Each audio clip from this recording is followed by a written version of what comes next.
Good morning. So I'm exercising, but I'm not seeing the results I want on the scales with the fat loss. Here's what you should try or could try. And that is to put just as much attention, and this in this case, I'm not saying it is with you, that's why it's so context specific. In everything I say, you could take a snippet of what I say now, this is a tangent by the way, and literally throw it somewhere else and go, that doesn't even make sense, Matt. You've just contradicted yourself. And that's because it's context specific. And what this is we should put just as much attention, if not more attention, on the calories we consume. Whether you count calories or not is another matter.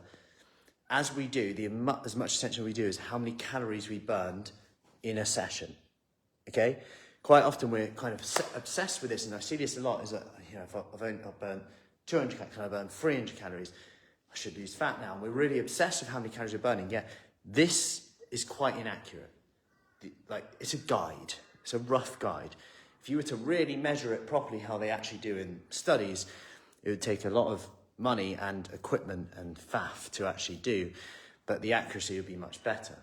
Now, of course, calories in has some errors as well, but we put so much attention on this. Like if I burn 300 calories, I get an extra 300 calories. Some apps say that to you, like, you've got this amount of calories plus you've burnt this, so you now have this. And I always say with energy expenditure, just play on the cautious side. The calories you burn for exercise, play on the cautious side of ever adding them in. Because quite often what happens is we exercise, we potentially overcompensate as well. There's physical activity compensatory effect where you exercise and you feel like you deserve a bit more now. There's that effect going on. Then you've obviously got potential for some exercise, especially depending on the intensity and the style, to increase hunger potentially. Although generally it's quite a suppressant for hunger, which is quite good. So this is one thing I'd really put your attention on more, is try to put just as much attention, just as much energy into the calories coming in, the licks, the bites, the tastes, to the calories that you're expending. And the worry, I'm not burning calories, but I'm not losing weight. It must be something with my metabolism. Put that energy into what you're consuming there. The bites, the licks, the taste, the drinks, all of those things that add up massively. And you'll see a difference. Now, if you're like, yeah, but I already put attention on that. Well, we might want to look at this a bit differently. See exercise as like the multiplier, the body shaper, the body composition changer. Of course, you get the cardiovascular benefits from heart work, endurance work, cardio work, but the muscle strength, resistance work, that's going to help change your body shape. Think of it as the multiplier. The fat loss will come predominantly from your diet. So if we're not losing enough body fat, we need to get into a calorie deficit. How can we do that? Well, we can increase our everyday activity, of course.